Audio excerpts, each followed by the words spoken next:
నమస్తే న్యూస్ కు స్వాగతం. మండపేట రైతు బజార్ వద్ద వేంచేసి ఉన్న శ్రీ విజయదుర్గ అమ్మవారి ఆలయం వద్ద ఈ రోజు శుక్రవారం కావడంతో ఆలయ కమిటీ సభ్యుల ఆధ్వర్యంలో ఆలయ అర్చకులు పిచ్చుకరాజు అమ్మవారికి ప్రత్యేక పూజలు నిర్వహించారు. ఈ సందర్భంగా ఆలయ పూజారి ప్రసాద్ మాట్లాడుతూ ఈ నెల 9వ తేదీన తెలుగు సంవత్సరాది ఉగాది పురస్కరించుకుని ఆలయం వద్ద ప్రత్యేక పూజలు చేస్తామన్నారు. మండపేట పట్టణం రైతు బజార్ వద్ద వేంచేసి ఉన్న శ్రీ విజయదుర్గ అమ్మవారి ఆలయం వద్ద శుక్రవారం కావడంతో ఆలయ కమిటీ సభ్యుల పర్యవేక్షణలో ఆలయ అర్చకులు పిచ్చుకరాజు ఆధ్వర్యంలో అమ్మవారికి వేకోజామునే వివిధ అభిషేకాలు ప్రత్యేక పూజలు నిర్వహించి భక్తులకు అమ్మవారి దర్శనం కల్పించారు. అనంతరం మహిళలచే కుంకుమ పూజలు నిర్వహించారు. భక్తులు అధిక సంఖ్యలో తరలివచ్చి అమ్మవారిని దర్శించుకుని పూజలు చేసి తమ మొక్కులు తీర్చుకున్నారు. ఆలయం వద్ద దాతల సహకారంతో ఆలయ కమిటీ సభ్యులు బండారు కామరాజు సమక్షంలో ఆలయ సేవకులతో కలిసి 400 మందికి భారీ అన్న సంబరాధన నిర్వహించారు. శ్రీ గురుభ్యో నమః. శ్రీమాత్రే నమో నమః. శ్రీ మహాకాళి మహాలక్ష్మి మహాసరస్వతి త్రిపుర సుందరీ స్వరూపిణి శ్రీ విజయదుర్గాదేవి నమో నమః.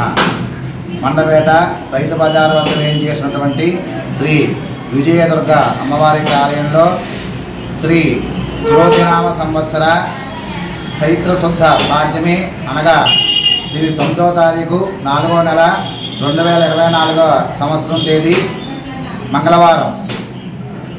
ఆ రోజున శ్రీ క్రోధినామ సంవత్సర తెలుగు సంవత్సర ఉగాది మహోత్సవము అత్యంత వైభవపేతంగా భక్తుల యొక్క కృతంగా శ్రీ విజయదుర్గ అమ్మవారి యొక్క ఆలయంలో అమ్మవారికి విశేషమైనటువంటి పూజా కార్యక్రమాలు ఆ తెలుగు సంవత్సర ఉగాది కావున షడ్రుచులతో తయారు చేసినటువంటి మహా నైవేద్య ప్రసాదం అమ్మవారికి పూజా కార్యక్రమాలు విధి విశేషమైన అలంకరణ అమ్మవారి యొక్క దర్శన భాగ్యము ప్రతి ఒక్కరికి కల్పించబడును.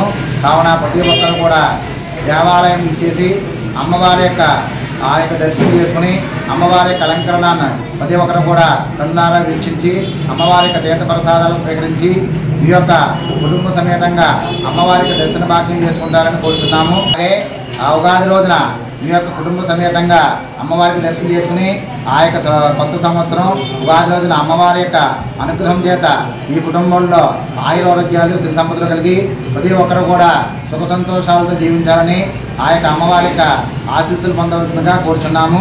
అలాగే ప్రతి శుక్రవారం కూడా అమ్మవారి యొక్క ఆలయంలో విశేషమైన పూజా కార్యక్రమాలు అలంకరణలు జరుగుతున్నవి. ప్రతి ఒక్కరు కూడా అమ్మవారికి దర్శనం చేసుకుని అమ్మవారి ఆలయంలో జరిగే ఆ యొక్క అన్నదాన కార్యక్రమం ప్రతి శుక్రవారం కూడా సుమారు 400 మందికి అన్నదానం భక్తుల యొక్క సహాయ సహకారంతో ఆ కమిటీ వారికి ఆధ్వర్యంలో జరగడం కావున అన్నదానానికి ప్రతి ఒక్కరు కూడా సహకరించి అమ్మవారి అనుగ్రహం పొందవలసిందిగా కోరుచున్నాం.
మరిన్ని తాజా వార్తా విశేషాల కోసం ఎం న్యూస్ ని సబ్స్క్రైబ్ చేయండి, మీ మిత్రులకు షేర్ చేయండి.